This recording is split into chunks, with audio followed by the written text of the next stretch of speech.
우선 미국 증시가 어떻게 될지에 대해서 한번 알아보도록 하겠습니다. 첫 번째는 규제 철폐이고요. 두 번째는 관세 효과가 미치는 영향, 세 번째는 이민자 정책이랑 경제 성장은 이에 따라서 어떻게 될지, 다음에 세금 인하, 기업 성장과 이익에는 어떤 영향을 끼치게 될지, 마지막으로는 연준의 독립성입니다.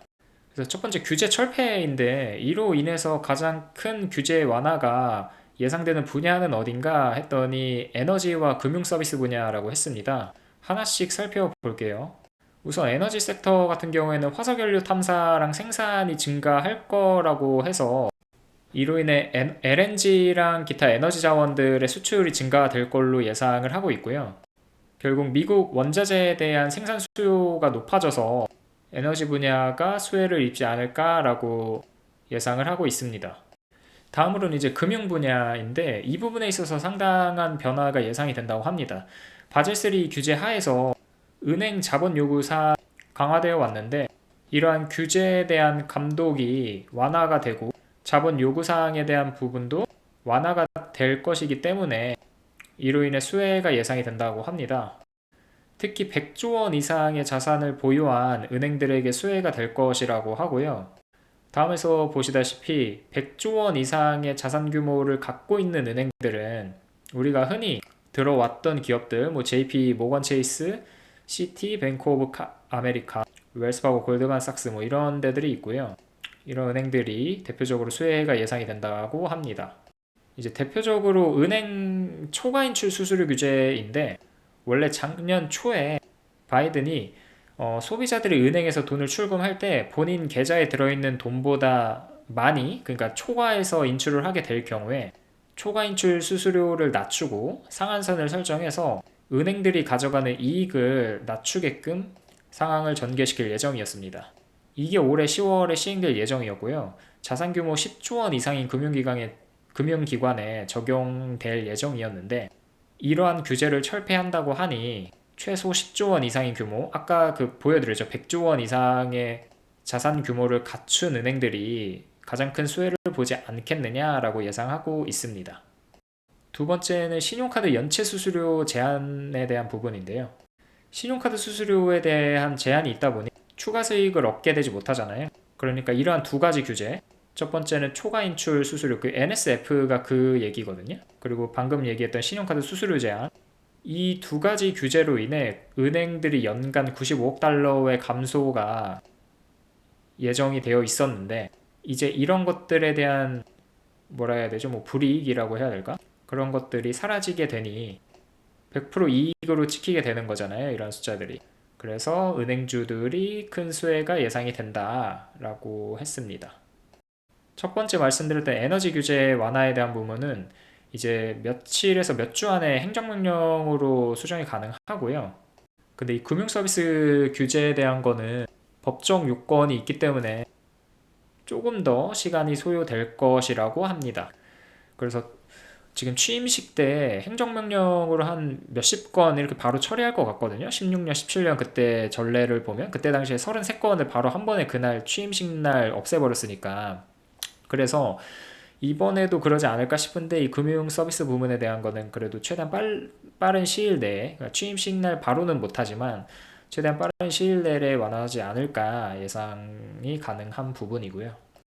두 번째는 관세 충격이 미국에 얼만큼 어떤 영향을 끼칠까인데 이건 우리가 한번 경험해봤듯이 또 다른 보복 관세를 불러올 거거든요.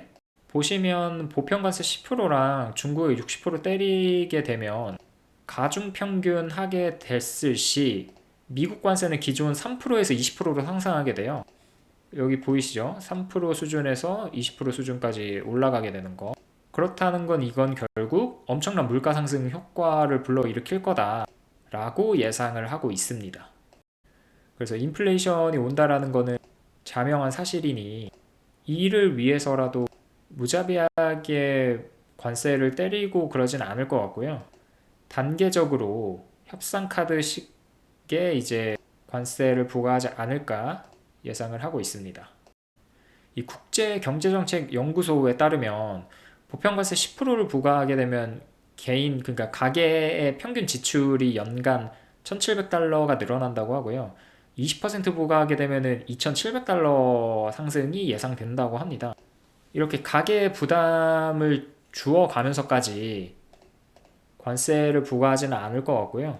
이 지출이 줄어들게 된다는 건 결국 미국 경제에서 소비가 70% 가까이 큰 부분을 차지하고 있기 때문에 결국 GDP에도 악영향을 미치게 되거든요.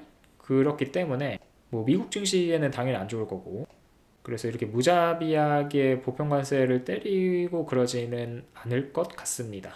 이건 제 얘기이기도 하고요. 이분 말씀이기도 합니다. 만약에 이렇게 시행하게 되면 GDP가 1% 하락한다고 하고 인플레는 1%가 올라갈 것이라고 하거든요. 이거는 최소로 잡은 거고 보수적으로 했을 때 수치를 나타낸 거라서, 인플레가 이렇게 올라가 버리게 되면 연간 1%면 엄청 오르는 거예요. 지금 FOMC에서 타겟으로 하고 있는 게 2%대인데 지금 현재 2점 후반까지도 예상되고 있는 상황에서 다시 한번 3% 4%까지 갈 수 있다라는 거니까, 그렇게 되면 금리 인하도 당연히 멀어지겠죠. 금리 인상을 하게 될 수도 있는 거고, 결국 이걸로 인해서 자국 내 소비가 둔화하고 경제가 둔화하게 되니 생산성도 떨어지고 기업 이익도 저하되는 여러모로 증시에 안 좋은 상황이 펼쳐지게 됩니다. 이거를 모르고 있을 리가 없기 때문에 이 보복, 그러니까 관세를 그 협상 카드로서 쓰지 않겠냐라는 예상이고요. 가능성은 낮을 것으로 예상하고 있습니다. 그래서 입 한 번에 2%, 3%뭐 이런 식으로 단계적으로 관세를 인상할 걸로 예상이 되고요. 그럼에도 불구하고 시행이 된다면 이 이질적 관세로 금리 차가 확대가 이루어질 거고, 환율에 영향을 끼쳐서 달러 강세로 이어질 확률이 높아 보입니다. 피해야 되는 결말이죠. 지금 트럼프가 달러 약세를 계속해서 주장하고 있는데 그거랑 반대되는 움직임이니까 이것도 역시 그 해외 매출 비중이 높은 기업들한테 좋은 게 아니기 때문에 증시에도 악영향이 올 거고요. 지금도 M7 비중이 상당히 높은 S&P 500에서 차지하고 있는 상황에서 이렇게 되면 EPS가 상당히 줄어들게 되거든요. 그래서 이런 결말은 안 왔으면 좋겠습니다. 그래서 이 관세 충격에 관한 수혜주가 뭐냐 예상을 했더니 에너지, 금융, 유틸리티, 부동산 이 네 가지 섹터를 꼽았고요. 관세에 대한 영향도가 거의 없어. 그러니까 수입품이 거의 없기 때문에 관세 영향이 매우 낮을 거라고 하거든요. 그래서 이 네 가지 섹터가 좋을 걸로 예상하고 있습니다. 그러니까 관세를 뭐 얼마를 때리든 뭐 10%를 때리든 100%를 때리든 우리는 관련 없으니까 상대적으로 우리는 수혜를 볼 거다라는 예상이고요. 반면에 피해주는 이제 B2C 기업들, 특히 이제 소비재 기업들이 제품의 수요 탄력성이 높아가지고 가장 취약할 걸로 예상을 하고 있고요. 뭐 하드웨어 쪽도 그렇고 달러 강세가 이어지게 되면 해외 비중이 높은 기업들 같은 경우에는 매출의 타격도 커서 이 세 가지 섹터가 불리할 거라고 예상을 하고 있습니다. 특히 이제 뭐 소형주나 소비재 같은 경우에는 공급망의 영향을 많이 받거든요. 그래서 이런 것들이 악화되면 매출, 판매량, 이익 전부 다 감소가 되기 때문에 이런 부분에 있어서는 좀 피해라 라고 예상하고 있습니다. 세 번째는 이민자 정책인데, 트럼프가 뭐 옛날부터 계속 얘기했었죠. 이민자 나가라고, 추방시키겠다고. 보시면 2026년에 130만 명을 추방하겠다고 하거든요. 이렇게 되면 어떤 상황이 펼쳐지냐면 GDP는 0.7% 하락하고 인플레는 0.5% 상승하게 됩니다. 결코 경제에 좋지 않다라는 거예요. 기업이익의 감소가 예상이 되고 금리 인하는 더 멀어지게 될 거고, 소비자의 지출 여력은 떨어지고 있는 상황에서 인플레가 올라가게 되면은 소비가 줄어든다라는 거니까 가계 경제에도 안 좋게 될 거고요. 기업 이익에도 당연히 안 좋겠죠. 그래서 미국 이민위원회가 있대요. 거기서 무슨 얘기를 했냐면, 그렇게 너네가 130만 명을 무자비하게 추방하게 되면 정부 지출이 굉장히 커진다. 그럼에도 불구하고 할 수 있어? 너네 할래? 너 할 거야? 라고 큰 소리 치고 있는데, 확실한 건 GDP가 감소할지 아닐지는 확실치 않다고 합니다. 그러니까 이 템플 수석 입장에서는 그렇게 130만 명을 추방하게 됐을 때 GDP가 실제로 감소할지는 확실하지 않다라는 거고요. 뭐 감소할 수도 있겠죠. 근데 그 사람 얘기는 이제 나는 할지 안 할지 모르겠다라는 거고, 뭐 비용 같은 경우에는 매년 100만 명을 단계적으로, 그러니까 누적해서 그 추방하게 될 경우에는 880억 달러가 들고 한 번에 대량 추방하면 뭐 3,100억 정도, 100억 달러가 발생할 거 이민위원회에서는 추정을 하고 있는데, 템플 입장에서는 그럼에도 불구하고 GDP 감소는 확실하지 않다. 그럼 그때 가서 한번 보자 라고 얘기를 하고 있습니다. 네 번째는 세제개혁, 감세인데요. 법인세가 21%에서 15%로 낮춘다고 하고, 이로 인해서 걷어들이는 효과는 S&P 500의 수익이 4% 증가한다라는 거거든요. 그러니까 EPS가 4% 증가한다는 얘기겠죠. 근데 그 중에서도 두 가지 좀 의미 없는 부분은 뭐냐면, 이제 세금, 그 팁에 대한 세금이랑 자동차 세액 공제인데, 어, 미국민들한테 있어서 팁이 상당 부분 차지하잖아요. 그리고 뭐 자동차도 기본적으로는 갖고 있을 거라고 생각을 하니까, 그럼에도 불구하고 이런 혜택을 받을 수 있는 사람은 2%밖에 안 된다고 합니다. 왜냐하면 차량에 대한 세금 공제를 받을 만큼의 충분한 소득을 가진 미국인이 10%밖에 안 된다고 해요. 굉장히 좀 충격적인 숫자죠. 그렇기 때문에 이걸로 인해서 소비랑 경제 성장에 미치는 영향은 미미할 거라고 하고요. 이거에 대한 기대는 하지 말라라는 얘기입니다. 법인세 낮춰주는 게 짱이에요. 네, 아무튼 다섯 번째, 연준의 독립성에 대한 거고요. 보시면 23년 9월에 1.9%에서 앞으로 1년 뒤 올해 9월에 2.4%까지 상승이 예상된다고 합니다. 이렇게 인플레이션 기대치가 높아지게 되면 그 연준은 매파 스탠스를 그대로 가져갈 수밖에 없거든요. 안 그래도 올해 2회밖에 인하를 안 한다고 했었는데, 작년 9월에 이제 1.9% 나왔을 때는 4회 인하한다고 했다가 지금 이렇게 올라가는 거 보고서 2회를 줄인다고 한 거니까. 근데 이건 인플레이션이 아니고 인플레이션 기대치예요.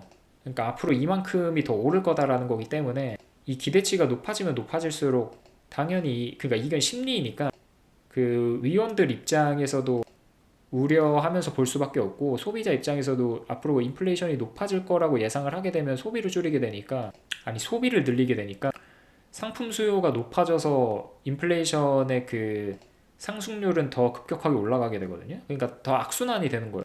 아무튼 이런 상황이 펼쳐질 것이라고 예상을 하고 있고, 그래서 인플레이션 기대치가 높아지고 관세가 부과되고 이민자들을 추방하게 되면, 그것들로 인해서 이제 인플레이션에 대한 영향도가 어떻게 될지 평가하기 전까지는 추가 금리 인하에 대한 중단 가능성을 높인 상황이라고 합니다. 그래서 백악관이랑 FOMC랑 계속 이제 살얼음판을 걷는 그런 모습들이 예상이 되고, 실제로 인플레에 영향이 없을 거다라는 것에 대한 데이터를 확인하고 나면 그제서야 금리 인하를 할 거니까, 이런 부분을 좀 조심해서 봐야 된다라고 얘기를 하고 있습니다. 이 두 번째, 중국은 어떻게 될지인데, 뭐 여러 가지 얘기가 있었는데 한 가지만 가져왔어요. 중요한 거. 당연히 이제 보복 관세를 할 걸로 예상을 하고 있고요. 근데 지금 중국 같은 경우에는 미국과의 무역 흑자가, 그러니까 23년 기준으로 봤을 때 2,800억 달러에 달하거든요. 그러니까 관세 부과로 인한 손실을 상회할 만큼의 흑자이기 때문에, 미국이 관세 부과를 계속 한다 하더라도 보복 관세를 계속 이어갈 여력이 높아요. 그래서 서로 간에 이제 피해는 계속 벌어질 수 있다라는 거. 뭐 그렇다 하더라도 그 중국 입장에서는 대응책을 마련해야 되겠죠. 뭐 수입 대체를 한다고 하고, 미국에서 이제 중국산 뭐 핵심 부품이랑 광물 같은 것들을 많이 쓰고 있는데, 그런 것들에 대한 수출을 제한시켜가지고 개발 여력을 좀 낮추겠다고 하고요. 그 수출 시장 같은 경우를 뭐 대체 시장을 모색을 해서 무역 피해를 좀 감소시키는 이런 대응책을 마련하지 않을까라고 예상하고 있습니다. 특히 첫 번째, 이제 수입 대체 같은 경우에는 농산물 구매할 때 뭐 미국에서 하던 거를 브라질에서 대체하고 그러고 있으니까, 뭐 이런 식으로 피해를 상쇄시키지 않을까 이렇게 예상하고 있습니다. 이제 세 번째는 세계 그 지정학적 변화에 대한 부분인데요. 우크라이나에 대한 지원을 중단한다고 하고, 이로 인해서 그러면 휴전이나 종전으로 이어지게 되겠죠. 그리고 나토한테는 이제 방위비 증액을 요구를 할 거예요. 이 수준이 상당합니다. GDP 5% 수준이라고 하고요. 그리고 이란에 대한 압박을 높여서 이스라엘의 입장에 서서 정책을 펼칠 건데, 이렇게 되면은 또 분쟁이 격화되니까 굉장히 뭐 지정학적으로 복잡한 상황이 예상이 되고 있습니다. 근데 이런 것들은 사실 미국 증시에 끼치는 영향은 저는 미미하다고 생각하고요. 뭐 일시적으로, 그러니까 그 순간적으로 일회성으로 피해는 줄지언정 이런 것들로 인해서 떨어지게 되면 그 100% 매수 기회라고 생각을 합니다. 그래서 뭐 증시에 그렇게 뭐 의미 있는 악재는 아니다 라고 생각하고요. 뭐 개인이 판단하기 나름이니까 각자 알아서 생각하셨으면 좋겠고, 제 생각은 그렇습니다. 그래서 결론은 이 규제 완화랑 세율 인하로 인해서 투자자의 이 동물적인 본능, 애니멀 스피릿을 자극시키는 거 아닐까라는 생각이 들었습니다.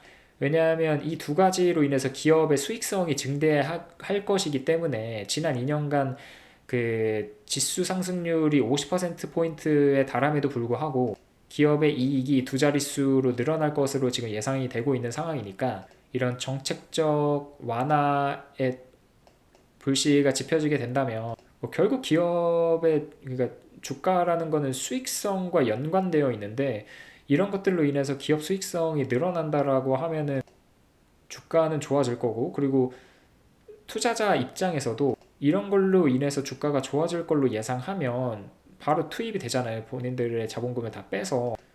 그러니까 상승에 이제 추가 투자자들로 인해서 또 상승분이 더해지고 이래서 동물적인 본능을 자극시키는 것 아니냐라고 생각하고 있습니다. 이제 반면에 관세랑 이민자 추방 같은 경우에는 성장 억제랑 인플레를 불러오기 때문에 지금 트럼프의 그 큰 네 가지 정책에서 두 개는 굿, 두 개는 배드, 이런 이면이 있는 것 같아요. 그리고 여기부터가 좀 중요한데, 마지막 인사이트를 제공을 해드리겠습니다. 총 네 가지로 나눠봤고요. 수혜주랑 피해주가 어떤 게 있을지, 그리고 앞으로 자본은 로테이션이 어떻게 일어나게 될지, 대형주랑 소형주, 그러니까 대형주가 여전히 주도할지, 소형주가 바통을 이어받을지, 그리고 신흥국 증시는 어떻게 될지에 대해서 한번 얘기 나눠보겠습니다. 우선 수혜주는 에너지, 금융, 부동산, 유틸리티, 아까 초반에 말씀드렸던 이 네 가지 섹터가 될 것 같고요. 피해주는 이제 소비자, 재량성이 좀 높은 그런 B2C 기업들, 그리고 기술 하드웨어 쪽, 그리고 달러 강세가 유지가 될 것 혹은 더 이어질 것이라고, 강세로 이어질 것이라고 예상하기 때문에 해외 매출이 비중이 높은 그런 기업들은 피해가 예상이 됩니다. 그리고 자본 로테이션은 일어날 걸로 예상하고 있습니다. 대형주가 주도해 왔잖아요. 지금 S&P 500에서 M7이 차지하고 있는 비중이 38.7%, 제가 마지막으로 봤을 때가 그 정도였는데, 이게 이제 중형주로 이어갈 것으로 예상하고 있고요. 왜냐하면 작년에 S&P 500이 25% 오를 때 중형주가 16.8%밖에 못 올랐거든요. 종목 수로 따지면 167개 종목입니다. 그러니까 아직도 상승 여력이 많다라는 거고, 그 상승 수혜를 못 본 종목들이 많다라는 거거든요.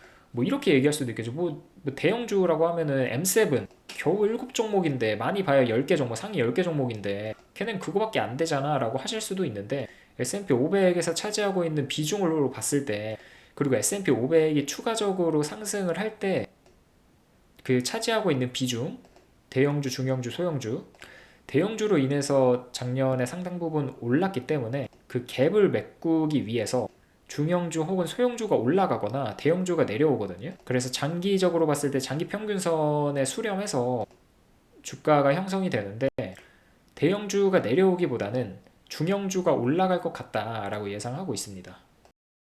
그리고 세 번째는 소형주의 부진이 지속될 것 같은 거고요. 좋은 점은 이제 규제가 완화가 되고 법인세율 인하에 대한 수혜를 입어서 비용이 줄어들게 되고, 그리고 이게 내수를 주로 위주로 하니까 무역전쟁에 대한 피해가 약할 뿐더러 대형주 대비해서 지금까지 저조한 상승률을 보였기 때문에 좋다고 평가하고 있는데, 아직도 손실 보고 있는 기업들이 많고요. 그러니까 수익률에 대한 그 손실을 얘기하고 있는 게 아니라 적자를 보고 있는 기업들이 많고요. 이 금리 인상이 상당 부분 지속돼 왔기 때문에 부채에 대한 조달 비용이 지속할 가능성이 높아서 안 좋게 보고 있다고 합니다. 특히 이제 무역과 이민 정책에 의한 인플레이션이 상승하게 되면 뭐 소비재 같은 경우에는 그냥 박살이 나는 거고, 기업의 조달 비용이 늘어나게 되는 거니까 안 좋게 보고 있어서 소형주는 계속 부진할 것 같다라고 예상하고 있습니다. 그리고 네 번째는 중국. 그러니까 외국 지난 5분기 중에 3분기 동안 외국인의 직접 투자가 마이너스를 기록하고 있다고 합니다. 그러니까 중국에서 자본을 계속 빼고 있는 거예요, 외국인들이. 근데 이게 이제 중단될 것 같진 않고 앞으로도 계속 그럴 걸로 보여서 중국은 피해라 라고 얘기하고 있고요. 반면 신흥국에는 집중을 해라, 주목해라 라고 얘기하고 있습니다. 왜냐하면 미국 대비해서 지난 2년 동안 최고 수준의 밸류에이션 할인을 기록하고 있거든요. 그러니까 미국만 엄청 오르고 다른 국가들은 주가가 엄청 안 올랐으니까 상대적으로 너무 싸다 이거예요. 그래서 신흥국 중에 뭐 인도, 멕시코, 베트남을 얘기하고 있는데 이거는 뭐 어디까지는 뭐 추측이고요. 그리고 코리아 또 그 수혜를 볼까요? 이거는 그냥 뭐 제가 국내 투자 비중이 상당히 낮지만 그리고 그냥 뭐 많은 분들이 또 하고 계시고 개인적인 바램 그리고 우리나라가 좀 잘 됐으면 하는 그런 마음에서 코리아를 집어넣어 봤습니다. 솔직히 코리아 같은 경우에는 지난 2년이 아니고 뭐 한 10년 동안 저평가를 받고 있는 거 아닌가요? 그래서 이제는 좀 고평가를 좀 받아보고 싶다고 생각할 정도로 고평가를 한번 받아봤으면 좋겠습니다. 언제까지 저평가 할 거예요.